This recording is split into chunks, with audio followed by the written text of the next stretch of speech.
Hi everyone, today's day 18th of Inktober and the prompt is Misfit.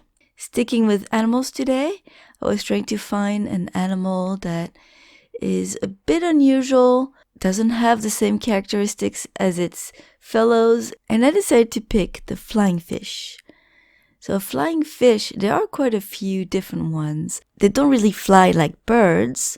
It's more like they leap out of the water and then they glide with the wind. They can glide pretty far too. So they do that generally to escape predators under the water.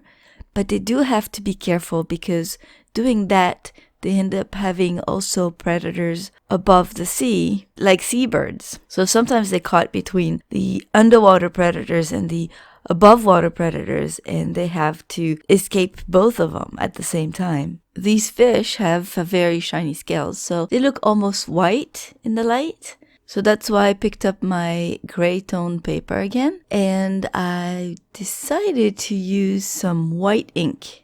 It's actually an ink that I've had for a long time, but I've never tried really. Because it separates when you don't use it very often, I never thought it would work well. So I guess I never bothered, but this time I decided to try it. It's the Liquitex acrylic ink, a titanium white. So I put a little bit of ink in the well of a palette because I had to shake it so hard to put it back together that it was very foamy and I couldn't really dip my dip pen in the bottle.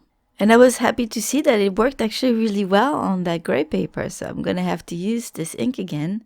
Sorry now that I haven't tried it before. So I basically did all the lines in white. It did dry a little less intense. So when I was done drawing all the lines, I used my Kuretake white brush pen and I went over the whiter areas or thicker areas because using a dip pen, my lines were very thin. And then I used a gray Pentel brush pen to add a few shadows.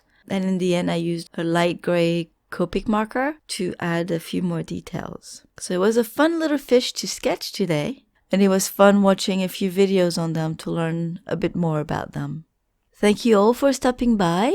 I'll see you tomorrow with day 19 of Inktober. Have a wonderful day. Bye-bye.